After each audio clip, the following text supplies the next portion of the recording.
Hey, this is Raina's Radio, and today I'm going to be talking about 7 ways to bend your winter blues. Winter is a powerful time, a time to conserve our energy and resources, and special care needs to be taken in the form of nutrition, warmth, and rest. Often, we eat more chocolate, drink more alcohol, and watch too much TV in the winter when we're indoors more.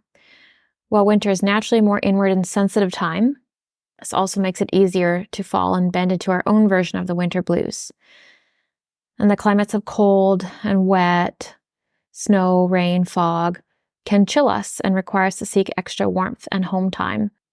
Sometimes that can make sluggish choices and feelings more common compared to the expansive and open summer season.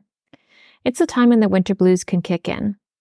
Often this is connected to the loss of loved ones around Christmas time, less healthy food, more indoor time, and less sunshine. While so many variables exist, it can definitely be a hard season, but here's some tools to help you. Personally, I struggle with the winter, being a 4th-generation Osoyoos native, Canada's pocket desert.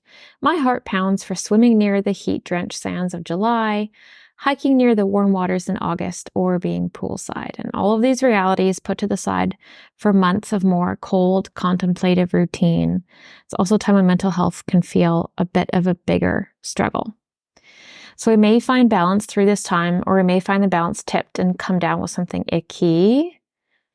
In holistic nutrition, we tend to rely on traditional wisdom over newfangled technology for health and happiness. So here's my 7 suggestions for keeping balance during the winter time. Number 1 is to keep your back energy loose and flowing through stretching exercises. So it's easier to get a knotty back and, problems in our muscles in the wintertime when we're not moving as much. So stretching is a really good idea. You could join a local yoga class, which also gives you that community aspect that's really important for mental health. Or you can just do more stretching at home in the evenings while you're watching TV. Number 2 is to increase your water intake. If you're feeling uninspired by plain water in the cooler weather, you can make it an herbal tea. Even though it can be harder to drink as much water in the winter as we do in the heat of the summer, paying attention to our hydration levels is just as important, even with our lower output of energy. So our body is made up of 60% water. We need to keep it hydrated for our organs, intestines, and our brain to function at our best. And we still need hydration for proper skin health. None of these requirements change just because it's a different season. So if we don't stay hydrated, we'll set ourselves up for just one more reason our body will get feeling unhappy in this dreary season. Number 3, vegetables. Cook, steam, or bake your vegetables. So roasted vegetables feel much better than raw veggie or fruit juices in the winter time. So vegetable soups, ones the likes of carrots, turnips, onions, garlic, ginger, cayenne, those are right for winter. They're easy to digest, nutritious, and warming. Soups are fantastic because we get nourishment from the foods in them, plus we're also getting that water intake. Meat eaters can enjoy protein now more than in the summer. A bit more red meat is good for building the blood, according to traditional Chinese medicine.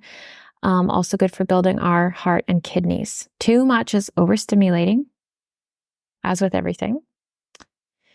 And I do believe in a plant-based foundational diet eating, but local and organic meat when we can, if you do choose to eat meat. Fruits are less available locally, so they should only form a smaller part of our winter diet, as eating raw fruit can tend to make us feel colder. And, that really solidifies the eating seasonal theory that nature provides what foods work best for our body in each season. Number 4. Cooked whole grains, so brown rice, millet, etc. These make an excellent winter staple. These complex carbohydrates burn well in the body for fuel and are great for our intestines and elimination. If we pair our grains with vegetables or beans, like black beans, mung beans, or lentils, we will have a complete protein. So pro insight for vegans or those experimenting with meatless diets need to get a wider range of beans, grains, and vegetables together in order to form complete proteins. Number 5, nuts are also good body warmth builders. In the winter, as a snack or in salads, cashews, walnuts, Brazil nuts are my absolute favorites. Number 6, cheese eaters. If you're a cheese eater, feta cheese from sheep's milk is easier to digest and a bit better on your body to handle in the winter. A lot of people do not feel good on cheese and feel better when they remove cheese. But that can be really hard for people. It may be really a struggle to remove cheese, and there's emotional attachment there. So if we're trying to make that move, but it's hard, we can switch to feta cheese from sheep's milk. Number 7 is rest. Rest, rest, lots of rest. So a diet that's mainly carbohydrate and protein will produce the heat we need without adding too much weight. However, we do still want to keep up our exercise until spring comes so that when we change our diet again, we can cleanse and lighten up a bit. And when I say carbohydrates, I mean vegetables and grains, not potato chips. So drink water, drink herbal tea, take long baths, and rest. Winter makes us just want to snuggle down, cuddle up in bed with some tea, some good tunes, or a good book. So do it. Rest is key. Rest the way that makes you feel best. Proper rest helps relax our body so we can focus on building up our strength to repel a cold environment and the viruses going around. It helps us heal, and sleep helps us even more. Sleep is really good and easier to do when it's dark and dreary. So let yourself sleep in when you can.